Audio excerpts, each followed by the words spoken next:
चलिए आगे बढ़ते हैं। तो आपको बता दें, मुख्यमंत्री अशोक गहलोत ने अपने कार्यकाल के 2 साल पूरे होने पर जयपुर प्रेस कॉन्फ्रेंस कर जनता को संबोधित किया। इस दौरान सीएम गहलोत ने केंद्र सरकार पर जमकर निशाना साधा है। उन्होंने कहा कि मुझे प्रधानमंत्री नरेंद्र मोदी से शिकायत है कि पीएम कहते हैं राजस्थान के किसान कर्जा माफी का इंतजार कर रहे हैं, लेकिन हमने किसानों का कर्ज माफ कर दिया है। केंद्र को जो कर्ज माफ करना है उसके लिए हम बार बार केंद्र सरकार को पत्र भी लिख रहे हैं, उसका जवाब भी वो नहीं दे रहे हैं। हमने किसानों के 20,000 करोड़ से ज्यादा के कर्ज माफ करे हैं। कांग्रेस हमेशा से किसानों के साथ रही है। साथ ही सीएम ने कृषि कानूनों को किसान विरोधी बताया। उन्होंने कहा कि राजस्थान के इतिहास की सबसे कमजोर सरकार है मौजूदा गहलोत सरकार। कहा कि खंडित, अनुग्रहित और अंतरकलह में डूबी सरकार है। अशोक गहलोत सरकार राजस्थान पर विकास के नाम पर कुछ भी नहीं हुआ, इस तरीके के तमाम आरोप भी लगाए गए हैं।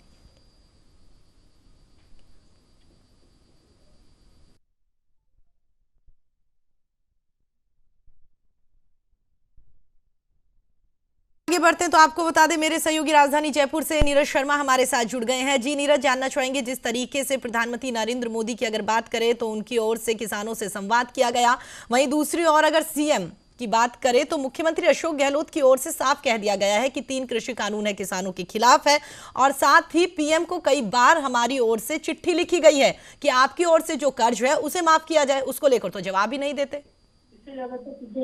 मुख्यमंत्री अशोक गहलोत ने आम तौर पर निशाना साधते हुए कहा कि प्रधानमंत्री नरेंद्र मोदी से मुझे एक शिकायत है कि पिछले कुछ दिनों से लगातार वो जो संवाद के कार्यक्रम आयोजित कर रहे हैं, चाहे मध्य प्रदेश के किसानों से बात करने की बात हो या भारत के किसानों को संबोधित करने की बात हो, लेकिन जिस तरीके से किसानों को संबोधित करते हुए प्रधानमंत्री ने कह दिया कि राजस्थान के किसान आज भी कर्ज माफी का इंतजार कर रहे हैं, जबकि हम कर्ज माफ कर चुके हैं। जो कर्ज माफ करना है राष्ट्रीयकृत बैंकों का, अन्य बैंकों का, वो केंद्र सरकार को करना है और उसके लिए लगातार डिमांड की जा रही है। केंद्र सरकार को पत्र लिखे जा रहे हैं, उसका तो जवाब तक नहीं दिया जा रहा है राजस्थान सरकार को, लेकिन किसानों को बरगलाया जा रहा है। ये आरोप मुख्यमंत्री गहलोत ने लगाए हैं। उन्होंने एक आंकड़ा जो है वो पेश करते हुए बताया कि 17 दिसंबर 2018 को मुख्यमंत्री पद की जब शपथ ली थी और 19 दिसंबर 2018 को ही किसानों के ऋण माफ करने का वादा पूरा कर दिया गया था, यानी तीसरे ही दिन किसानों के कर्ज माफी का वादा पूरा करते हुए राजस्थान में सहकारी बैंकों के 30 नवंबर 2018 तक के सभी बकाया फसली ऋण माफ करने के आदेश दिए गए और अब तक कुल 20,55,000 किसानों के कर्ज माफ किए जा चुके हैं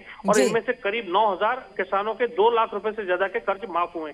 ये एक फिगर गहलोत ने रखा। साथ ही बताया विधानसभा चुनाव से पहले 50,000 रुपए तक की ऋण माफी की घोषणा की थी, लेकिन पर्याप्त वित्तीय प्रावधान मौजूद नहीं थे। किसानों के हित में वर्तमान राज्य सरकार ने अतिरिक्त व्यय भी वहन किया है और 6,000 करोड़ रुपए के कर्जे माफ किए हैं। जिन किसानों के लोन एनपीए हो चुके थे, उनकी जमीन बैंक ने गिरवी रख ली थी। ऐसे 29,000 किसानों के 2 लाख रुपए तक के अवधि पार लोन जो कि एनपीए हो चुके थे वो चुका दिए गए हैं और 1.24 लाख बीमा भूमि जो थी वो गिरवी से मुक्त हो चुकी है।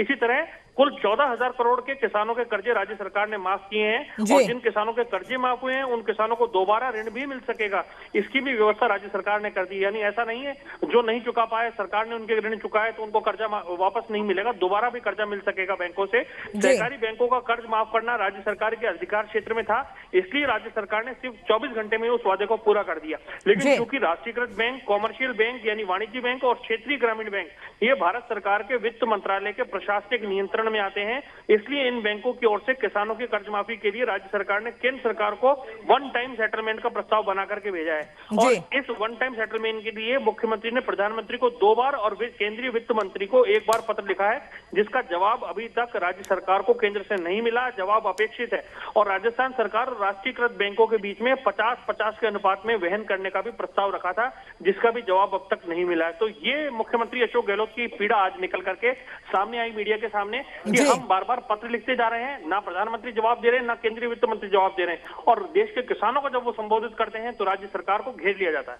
जी, तो नीरज, कहीं ना कहीं किसानों को भी मौका मिल ही जाता है, क्योंकि जिस तरीके से सीएम ने साफ बोल दिया कि हमारी ओर से तो हमेशा पहल की जाती है, चिट्ठी भी लिखी जाती है उन्हें और इंतजार भी करते हैं कि उस चिट्ठी का वो लोग जवाब देंगे, लेकिन कहीं ना कहीं जिस तरीके से केंद्र सरकार का रुख रहता है राज्यों को लेकर, तो कहीं ना कहीं किसानों को वाकई आराम से बोलने का मौका मिलेगा और साथ ही विपक्षी पार्टियों को भी।